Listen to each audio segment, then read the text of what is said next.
very warm welcome, Your Excellencies, ladies, gentlemen, friends, partners, colleagues, everyone. Welcome to the British Library, where I have the great pleasure of being Chief Executive, and welcome to a little bit of London that is forever Jaipur. There is a sense of intense homecoming as we return, even though virtually, to JLF in London. It's been a huge privilege to partner with the British Library, and this collaboration has been so full of joy and learning. It's a particular pleasure for me to come back to the British Library, which has been my office in London for many years, and where my books have all been written and researched, and it's very nice to see this end of my life sort of double back on it.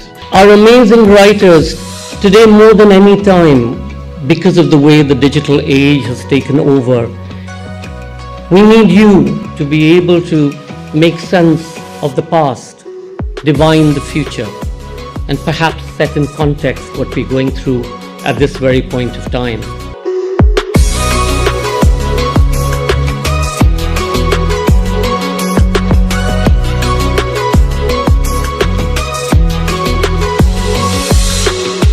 This is the first time I've been to it in London. I've been to the one in Rajasthan before, and it's fantastic. It's got a different vibe here, but it's equally wonderful here.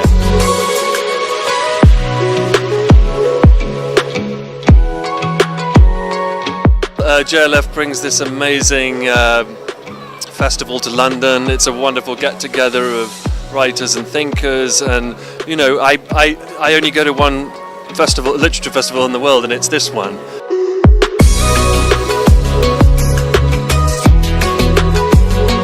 The people who've been here, both bookshop customers, the authors and the organisers, have been an absolute delight to work with. I can honestly say as well that this is the best dressed, most elegantly dressed crowd at any literary festival I've ever seen anywhere.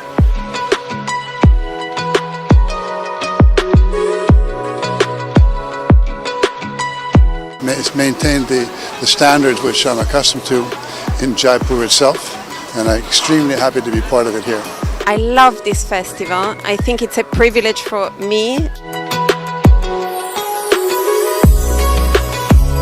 JLF deserves enormous congratulation for the way that it puts its program together here.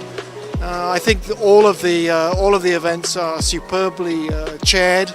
I think that the setting here in the British Library is just a fantastic environment.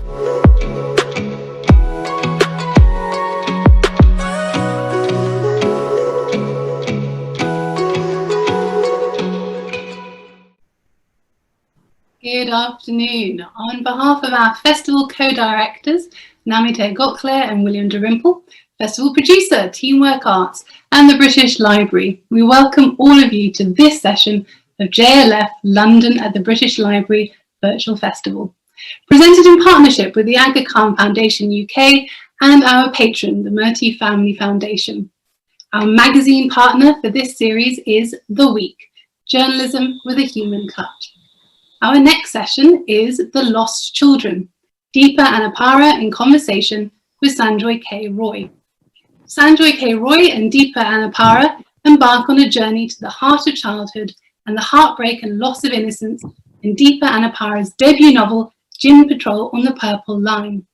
Sanjoy K. Roy, Managing Director of Teamwork Arts, is the founder-trustee of Salaam Balaak Trust. Anappara worked as a journalist in India, reporting on the impact of poverty and religious violence on the education of children. Deepa Anappara worked as a journalist in India and is currently studying for a PhD at the University of East Anglia, Norwich.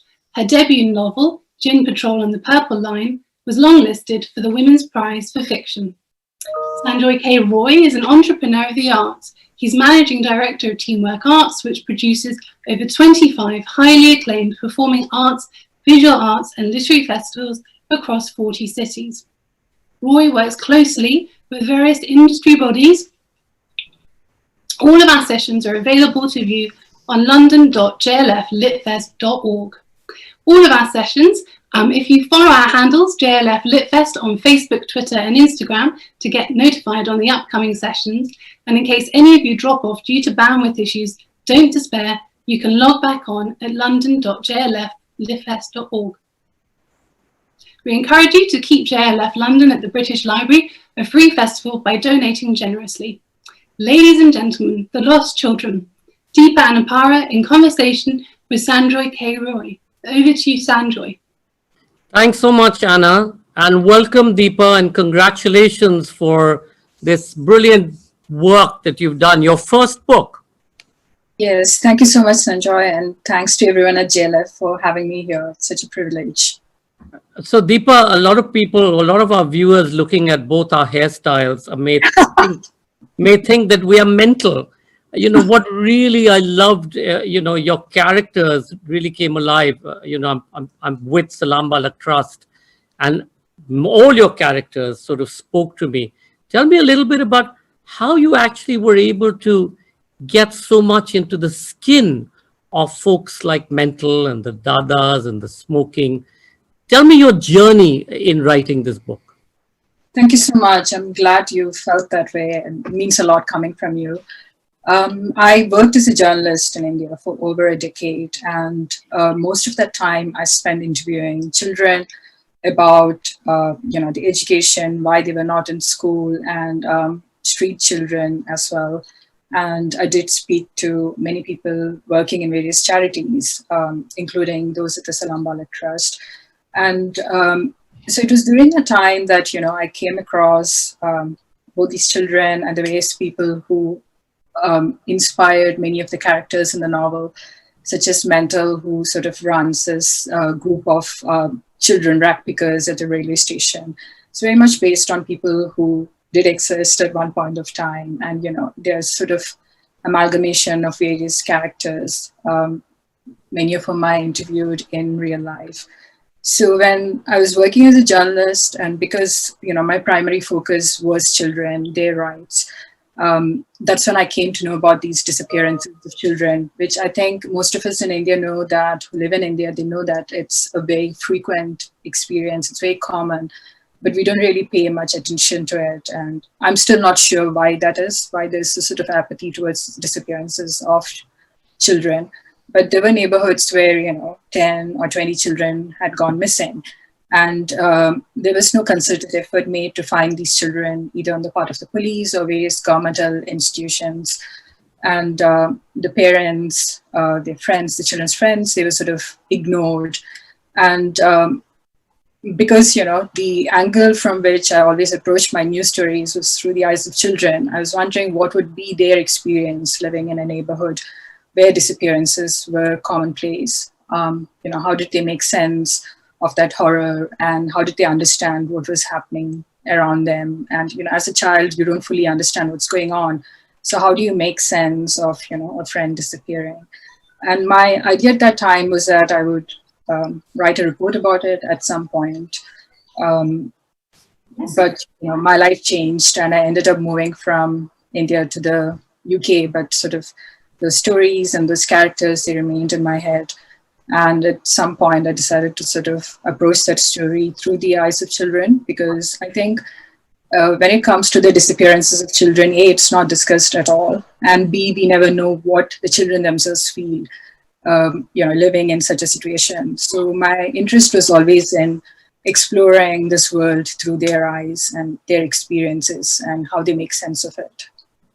Earlier today, Deepa, I was talking to Lady Mohini Noon about, because she also works in trafficking, and we were just sharing a statistic that every 8 minutes somewhere in India a child goes missing.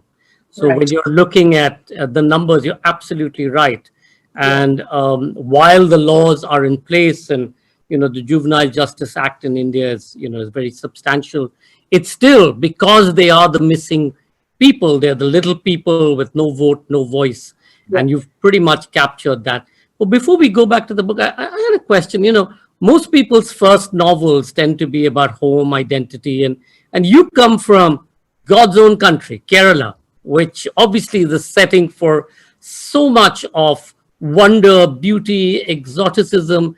and yet you chose to write about a completely different reality, which was these kids in slums and in disappearing alleyways. It's, I think the novel is really, my fiction is often an extension of the work that I had done as a journalist. And so when I was a journalist, I was not writing on lifestyle and fashion, and sometimes when you're working for a newspaper, you have to write what the editor tells you to do. But primarily my focus was definitely, in the last few years when I was working as a journalist in India, I was freelancing, and I was very much focused on writing about those issues, which are close to my heart, and which is essentially about poverty and how that affects children, and especially children's education. So it's, if I didn't have that experience as a journalist, I would not have been able to write this book. So it's pretty much closely linked to the work that I've done as a journalist, which sort of gave me access to these neighborhoods and to people. Because when you're a journalist, it's one way to, you can get away by asking people the kind of questions that you can't ask if you're just a stranger. You can't ask a stranger walking down the road the sort of questions that you can ask as a reporter, particularly when you're writing about a certain kind of subject. And what I found was that people were always interested in sharing those stories because they were not getting an opportunity to be heard often. So those experiences really did feed into my fiction. I also have to say it is my first published novel, but it's not my first novel. I wrote 2 books before this, which didn't go anywhere. The first one was set in Kerala, which is landscape familiar to me and, very much drawn from my own life, but it didn't, it wasn't good enough. And it was a long journey. It took me sort of about 10 years. This is a book that I wanted to write back in India when I was working as a journalist, about 2006, 2007. That's when I had the idea first. And by the time I got to actually writing it, it was, almost a decade later. So it's a book that's had a sort of long gestation period in my head. Yeah, the other thing that's fascinating with the way you've written it is you've really brought alive the voices of the different kids, and certainly the protagonist who goes out to search for his friend and friends who've disappeared. And the way that you've used language and the way that you've laid the book out is absolutely, it's beautiful. But, I've been in the midst of trying to edit our 30-year story for Salaam Balaak Trust, which is written by Sujata Raghavan. And one of the things my colleagues and I, Geetan and Anupam, have been struggling with is how do you tell the story without it being in their language, in their voice? And similarly, when you write in English, as you've done, how do you actually get the nuance, extend the words that these kids have, which find it very difficult to translate? Tell us a little bit about how you were able to do that. It was really difficult. And I think, when you're writing in English, there is a sense that something is missing, something is getting lost in translation. And that's always a worry that I have. And with this particular book, especially because it's a child narrator, even, when you're writing, even if the child is thinking in English, it's quite hard to capture a child's voice in English itself, because the reader is an adult reader, and there's only so much patience that people have with, a child's voice. Unless it's their own child, nobody wants to listen to them for 3 or 4 hours at a time.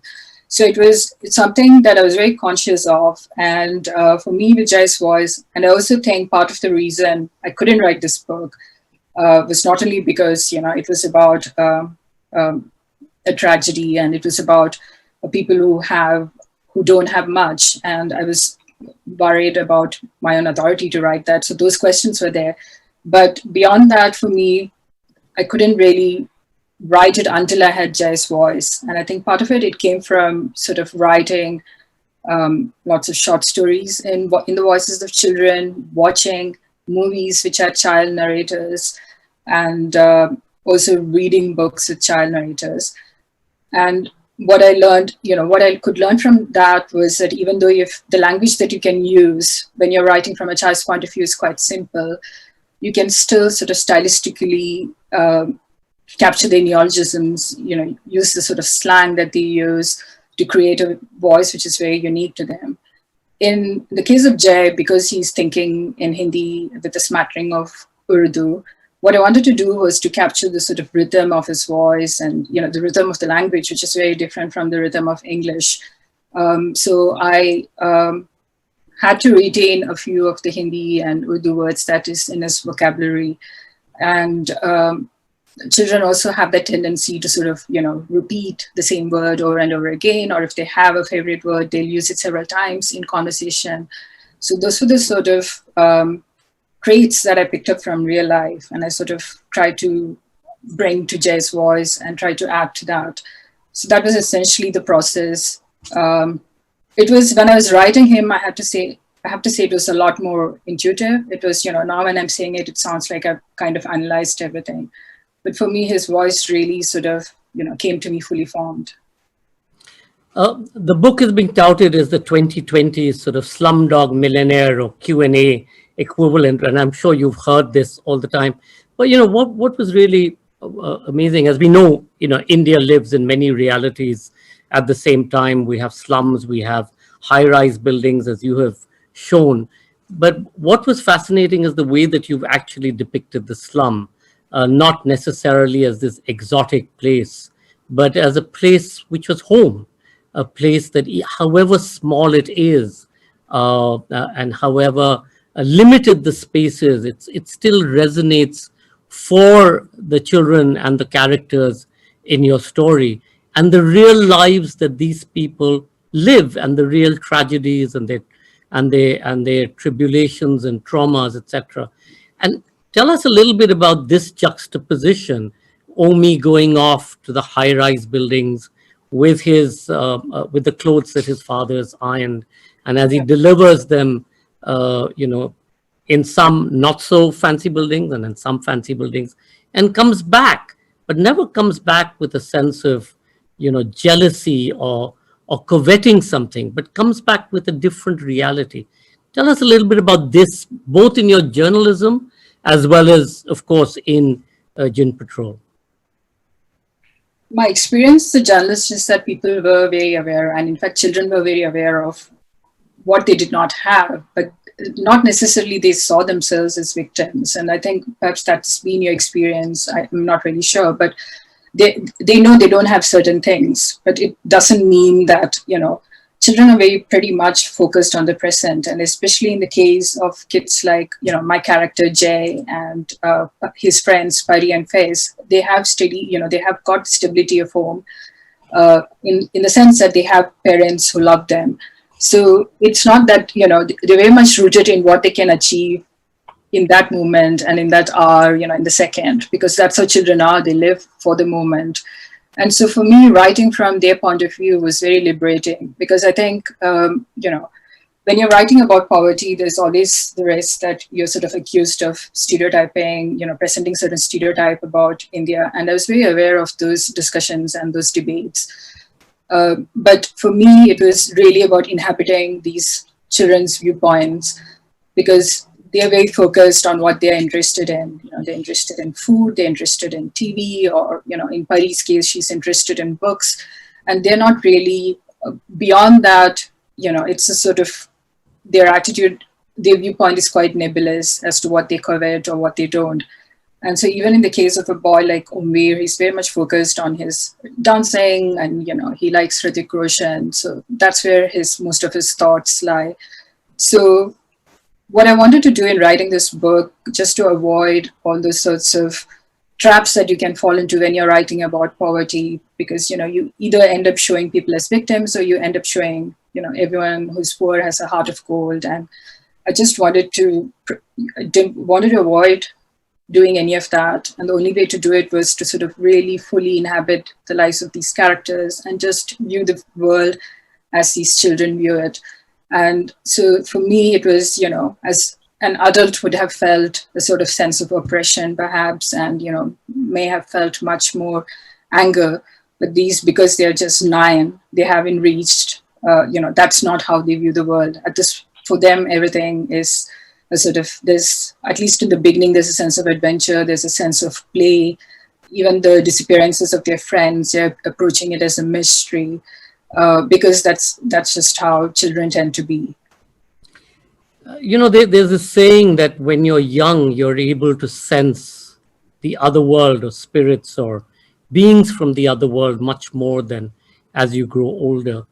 And pretty much from the beginning of the book, in the smog, I won't even call it fog because you look at it as smog and the grittiness, which you've used so effectively, whether it's to describe somebody's hairstyle and how it changes in the smog, etc.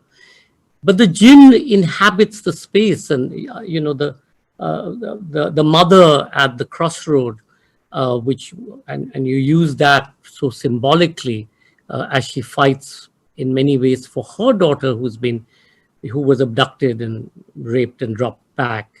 And then the way she saves, or she's allegedly supposed to have saved the life of this girl standing at exactly the same spot, and the many jinns that inhabit your work. And that was, again, unusual and different, and an entirely different character, pretty much like the smog and the kids.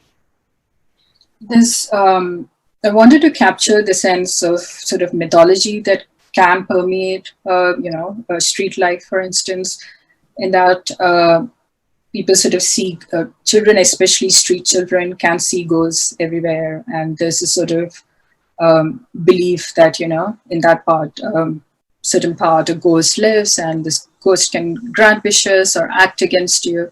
And those are certain beliefs that children, especially when they don't have the support of sort of families or schools and other government institutions or non-government institutions, they can form those sort of beliefs to guard themselves, especially if they are living on the street. For them, it's a source of comfort and solace, which is what I had witnessed when I was working as a reporter. So I did want to bring that into this story. And especially in this particular story, when children are disappearing from this neighborhood, and the parents in this neighborhood are not getting the help of the government institutions, they're not getting the help of the police or politicians or people who are meant to be supporting them. So it is to sort of they're approaching this very spiritual path in a sense, and seeking the support of these mythological beings because they're not getting the support from the sources that we often turn to. So I did want to indicate that as well. And in general, there is a belief system in Jai's community that, this is a place in which ghosts and spirits and jinns live. And it's a sense of sharing, that space with people who have passed on and who may be sort of guarding you and will fight, your battles on your behalf. Will intervene on your behalf. So I wanted to capture that, and which is why I sort of included these stories. And it's the kind of stories that, at least long ago I used to hear, especially around Delhi. And the story about the jinns is essentially based on the real place, the real fort in Delhi as well. And pretty much you go between one recognizes in some way that you go between a Delhi and a Bombay, between the different realities, or a Delhi and a Gurgaon. But going back to the jinns for a second, one of the things that pretty much early in the book and that you talk about really is the whole issue of drugs and the kids. And, when the kids go and mental just doesn't, tolerate it, and he stubs his a cigarette into them if they come. I don't think many of our listeners will understand what glue sniffing is all about. So will you just enlighten everybody on that, and I will move. It's many street children, especially for them, using glue sticks is a way of, it's an addiction, and it makes you high. So I've seen kids put it inside plastic bags and then sort of sniff it. And for a few moments, I guess, you get a sense of reprieve from the enormous pain or sort of hunger that the children themselves may be experiencing. So it is, unfortunately, it is a truth that many people on the streets end up using various drugs and glue for just to be able to survive being on the streets. So that's what the particular scene indicates. But for the boys, this sort of mythological story about this man named Mental and his ragtag group of boys, who sort of pick up bottles, discarded bottles. And he is in a sense, he discourages them from doing that. And even if he's doing that through an act of cruelty, which is by, stubbing out a cigarette on his skin, they understand that they see it as this man doing it for their own good. That was the difference, yeah.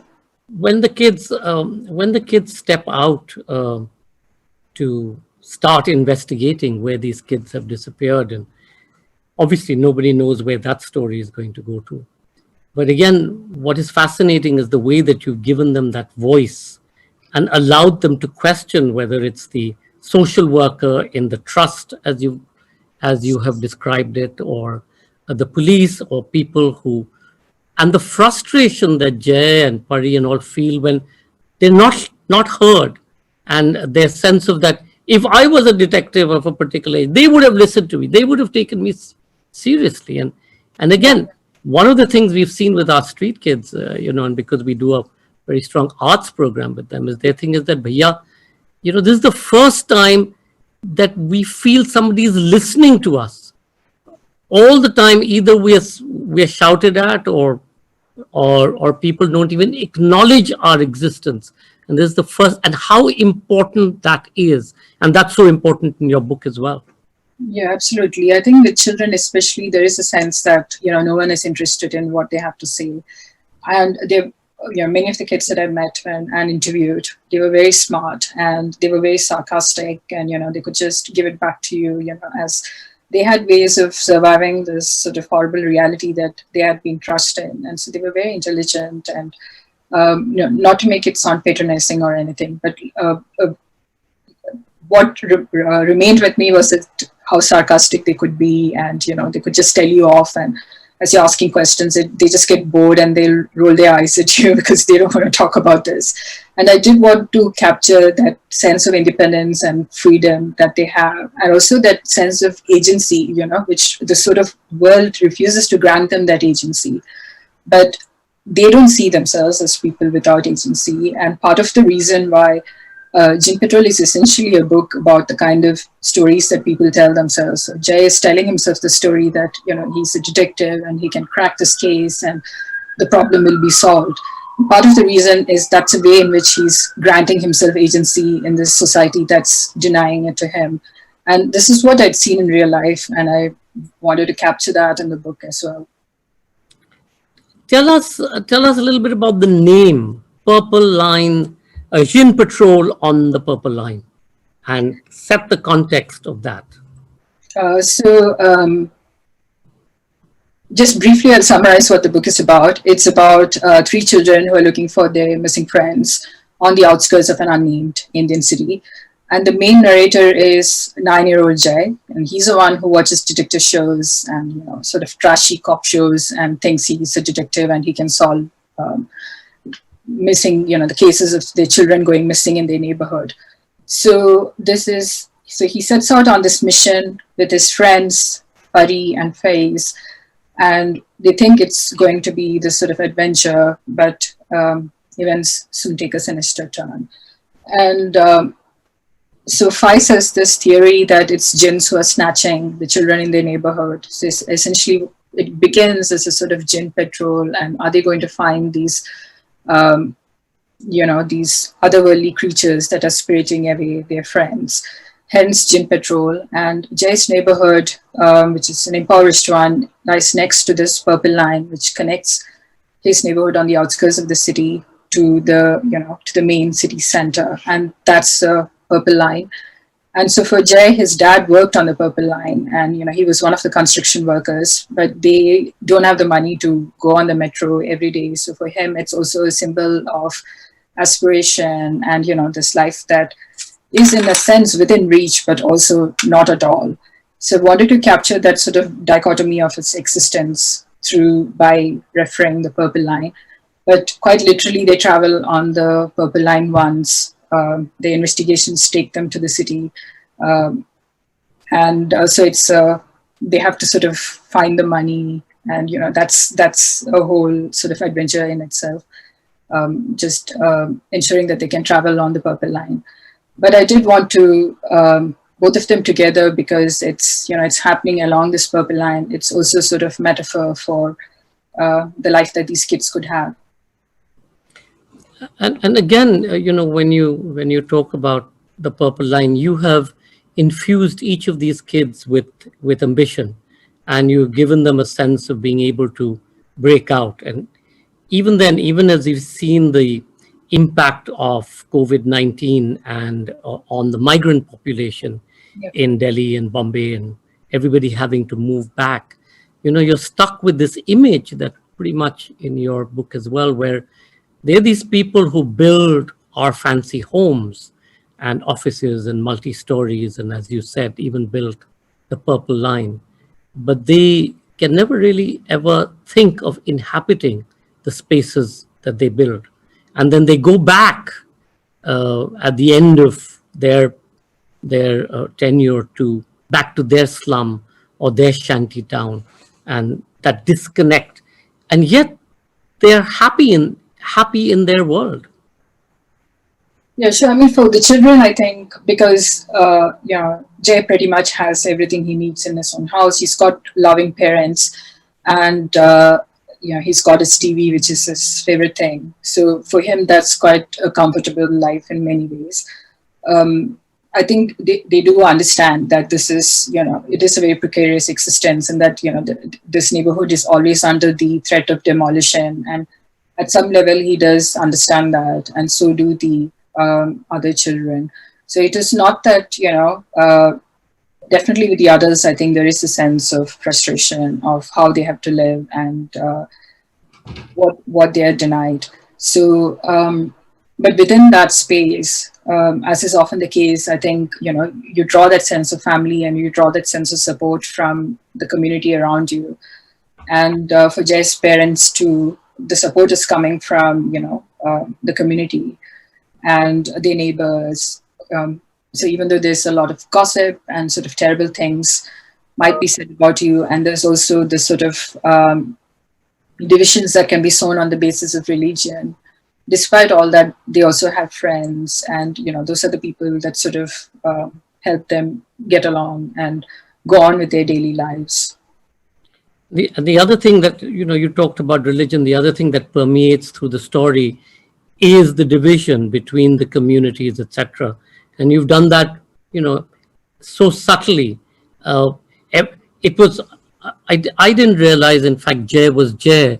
I kept thinking that maybe he was from a minority community forever into the book because it was so beautifully delineated. But still, you talk about that. Tell us a little bit, both wearing your journalist hat and as well as your writer hat, how you look at that division between communities and how you see that playing out, especially in congested places like the Dharavis of the world or the Yamuna Bastis of the world, or the slums where everybody's cheek by jowl, and what's the impact thereof if you're from a minority community or from a majority community? So when I was working as a journalist, I did write very specifically about how religious violence affected children and their education. And what I had discovered in my interviews, and which I think is still quite true, is that if you're displaced by religious violence, you often lose schooling as a result, because your parents tend, especially if you're a girl, your parents tend to keep you at home. They don't want you to go out because they don't think it's safe. So it has an immediate detrimental effect on the children. It affects their future. It affects their education. So it was something that I was very aware of. And with children, when I would interview them, they would say things such as, very subtle things, such as, there was, for instance, there's a story, one of the people who are working in education with children from both communities, one of the stories that they told me was they organized a cricket match so that the kids would get along. And the match sort of ended in chaos because, people are calling each other India and Pakistan, and this sort of, it ended in, all these names being traded. So even with kids, I think they sort of pick up cues from what they see in the adult world around them and what they see on TV. And so I was aware that, it is I think wealth can insulate you quite a bit from, what's happening in daily life. But if you're sort of living in the neighborhood, the kind of neighborhood that Jay is, there's no avoiding the kind of religious conflict or, conflict based on caste that takes place in India even today, sort of every day. And so in the novel, I did want to capture that, but, not sort of as he would view it and as he would experience it. And so that's what I try to do, essentially. I'm going to have to open it up to questions as they keep streaming in, but I wanted to just ask you one thing. We've seen that given a platform, street children or children from difficult circumstances, etc., can really, reach for the moon. They can dream and they can achieve their dreams. And in many ways, you've also talked about some of that. In your experience, if you tell our viewers a little bit about why these kids are who they are, and you touched very briefly on it a little while ago where you said, they can be cheeky, they can answer you back, they can buy and sell you 1,000,000 times. Give us a sense of who these young kids are on the platforms and the stations and in the slums. So, I guess, in different circumstances, they would be like any other kid. They would be going to school and they would be interested in what a sort of middle class children do. Just like they're essentially like kids anywhere else. But I do want to add that with this book, I didn't want to say that these children are very unique and, that is why they shouldn't disappear. And that is why, we have to work to sort of, that wasn't the viewpoint that I wanted to convey, and it's not something I believe in. I think everyone deserves a chance, an opportunity, and irrespective of what your sort of qualities are, you don't need to be an extraordinary child and highly intelligent, just to say that you shouldn't be trafficked. No one should be trafficked, and no one should be suffering those sort of circumstances, and no one should have to live in a neighborhood where abductions are frequent and there's no help coming from any institution. So it's I think, in many ways, Jay is quite an ordinary child. He's not the smartest kid, not even in the book, and not in his house, even in his house. And that is, for me, it was really important to say that, every child deserves a chance, and you can't really say, the kid deserves a chance because this is a mathematics and, he's going to go on and discover Microsoft or Apple or something. That's not important, and that's not what I thought. It was not what I wanted to convey at all. I wanted to say that every child, and depending on what your circumstances are, if you're offered certain choices, there is a certain trajectory their lives can take. And what's happening currently, and especially I think even particularly with the lockdown and with the sort of job loss that's happened with COVID-19, is that, many children are not even getting food, forget access to schools. So it really doesn't matter who these kids are, or, it's, I think what's important is that everyone should have a fair chance at life, which many of these children are not getting. Deepa, you're absolutely right. The fact it's their right. It's their right. They have a right to education, a right to a safe space to sleep at night, a right to a warm meal. These are their rights. So, it's not about giving it to them and behaving like we're doing them a big deal. I'm going to open it up to questions. So Nicole says, what are the challenges in writing from the perspective of a child, particularly in stories that can become as dark as Djinn Patrol on the Purple Line? And I'm going to add a second question from Prachit, who says, in what ways do you believe that forms of art such as writing can help impact and instigate significant social change? Oh, wow. So I'll answer the first question, which is about the difficulties in writing from a child's perspective. So absolutely, it is a really difficult subject. But in many ways, for me to approach the issue of children's disappearances from Jai's voice, who is just 9, it offered me an opportunity to sort of leave in this really dark story with some lightness, because he has a very unique way of looking at the world. And, he sort of wears these rose-tinted glasses and he doesn't see things for what they are. And he's only 9, so there's, his understanding is limited. So for me, that was a way to sort of avoid staying in his head was a sort of way of, avoiding any sort of commentary which might seem sort of patronizing or condescending or even polemical. One way to avoid all that was to just follow this child and his viewpoint. So for me, that was helpful. The challenges in writing his voice definitely is, the challenges in writing any child narrator, which is that there is limited sort of with language, you can't use a sort of advanced vocabulary, and especially because the language in which he's thinking is different, as we already spoke about. How do I convey his sort of voice in English? So those are the sort of challenges that I had to work through. With regards to the second question about, cannot make a change, I think, I became a journalist because I thought I was a very idealistic person when I was younger. And so definitely there is, I do hope that there is some change and that it makes people view the world in a different way. Perhaps, if you're reading from a viewpoint that you're not familiar with, it offers you a different vantage point, a different perspective on the events that are taking place around you. So that was definitely that is my hope. But I don't really know if, art can create change, the kind of, sort of immediate change. I think that comes from society, and art often reflects what is happening in society. And can present a truth to society. Yeah. And I mean, it can offer us a way of understanding something that's happened. So it offers a different perspective, but it's often not simultaneous, I would say. Yeah. Two more questions. Kamia asks, many of us view predicaments such as religious violence and poverty as issues so overwhelming and amorphous that an individual's action cannot impact them. What advice or experience would you share with those who wish to help but don't know how or don't know where to start? And let me add Akshita's question. In your debut novel, Djinn Patrol on the Purple Line, what began as a game among children evolves into something much more sinister. Is this insidious danger something you often see reflected in the reality of underprivileged homes? Yeah, definitely. I'm just answering the first one. How do you start? Oh, the second one. Okay. Oh, sorry. What? Sorry. Wait. The first one is how can you help?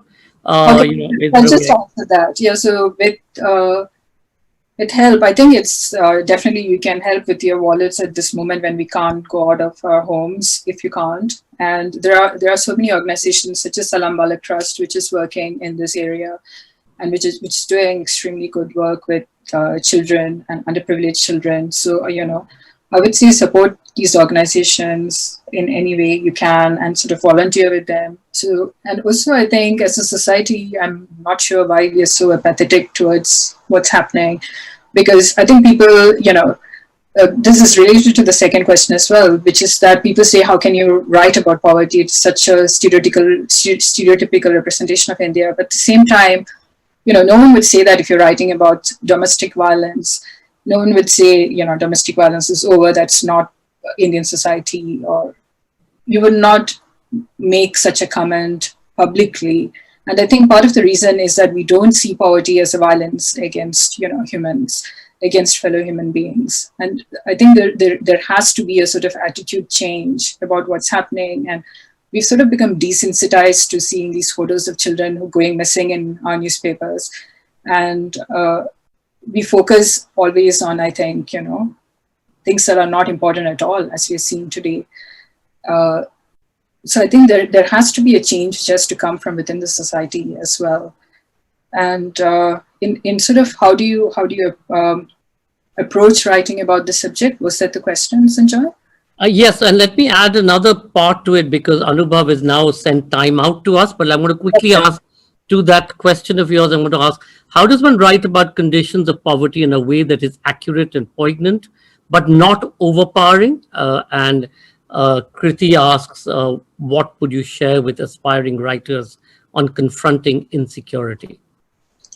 So with regards to writing about poverty, I think, again, what I said during this session, which is that you really focus on how does a character view the world. And, if it is not something that a child would think, then I didn't add that. I didn't if I'm seeing something, my response as an adult is quite different, whereas this is not how a child views it, and their perspective is completely different, even sort of vertically they're shorter, and what they see and what they focus on is completely different from that of an adult. So I think that is what we have to, as writers, I think, the best way to approach these subjects is to really focus on what is the character view. And I mean, obviously you have to have an understanding of, the subject, I guess, that goes without saying. With regards to writers' insecurities, I think you just have to sort of persist and keep writing. If it's something that you really want to write about, even in the face of rejections, you have to persist and just read more and try to figure out more about the craft, I guess. Deepa, thank you so much for bringing alive the stories of street children. Truly, absolutely brilliant book. And while Jay may be well frightened of JCB and a slap from his mother, I hope in no way that stops you from winning the JCB award at some point of time. So congratulations. Thank you all for being here. Ankur, over to you. Sorry for taking so much of additional time. Thank you. Thank you, Sanjoy, and thank you once again, Deepa, for being part of JLF London, and congratulations for the beautiful book. Thank you. Thank you very much. And thank you all for watching and being a terrific audience. We thank our partners, the Aga Khan Foundation, and our patron, the Murthy Family Foundation, for their support. We hope that you will stay with us for all our sessions today, and will join us tomorrow to watch more of our fabulous program at the JLF London at the British Library.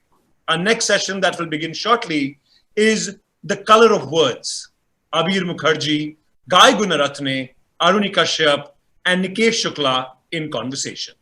We now present to you a short reading featuring Shazia from the University of York.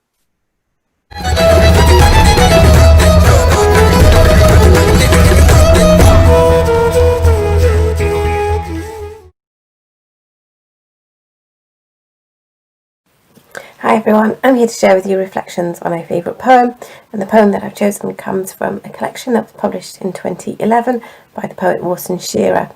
Warsan Shira is a British Somali poet who won the Young Poet Laureate of London Award in 2014 and who had a fantastic collaboration with Beyonce on Beyonce's iconic album Lemonade, which came out in 2016, and Shira's poetry is interwoven throughout that album. It's kind of the spine or the backbone of that album. The poem that I want to share with you today comes from a collection that's called Teaching My Mother How to Give Birth, and it's called Tea with Our Grandmothers, and I'll start just by reading it out loud. The morning your Habuba died, I thought of my Ayuyo, the woman I was named after, Warsan Baraka, skin dark like tamarind flesh, who died grinding cardamom, waiting for her sons to come home and raise the loneliness they'd left behind. Or my mother's mother, Noura, with a honeyed laugh, who broke cinnamon barks between her palms, nursing her husband's stroke, her sister's cancer, and her own bad back with broken Swahili and stubborn Italian. And Doris, the mother of your English rose, named after the daughter of Oceanus and Tethys, the Welsh in your blood, from the land of Cymru, your grandmother who dreams of clotted cream in her tea through the swell of diabetes. Then your Habuba, Al-Sura, God-keeper, with 3 lines on each cheek, a tally of surviving, the woman who cooled your tea, pouring it like the weight of deeds between bowl and cup, until the steam would rise like a ghost. There's lots of reasons why I'm drawn to this poem. I really enjoy the fact that it uses non-English terms to refer to the grandmothers. So this term Habuba in the first line is an Arabic word for grandmother that's primarily used in the Sudan. Ayiyo is the Somali word for grandmother. I love that this is set alongside Cymru, for instance, so thinking about Wales, and that these grandmothers are set aside. A Welsh grandmother, Doris. I am also fascinated with the way it uses tea. So thinking about tea thinking about drinking tea with your grandmothers, in fact, as a kind of homely act, and that this is juxtaposed with some of the really kind of traumatic experiences that these grandmothers have undergone. I also really love the imagery, so I'm drawn to phrases like skin dark like tamarind flesh, or the honeyed laugh, and the cinnamon barks, the clotted cream in her tea, so thinking about the sibilance in that, and the alliteration. And that also that all of these phrases reflect or are part of a wider discourse, a wider syntax, thinking of tea and what we might put in our tea. So there's lots of reasons why I'm intrigued by this poem, and lots of reasons why I'm fascinated by it. So that's Tea with Our Grandmothers.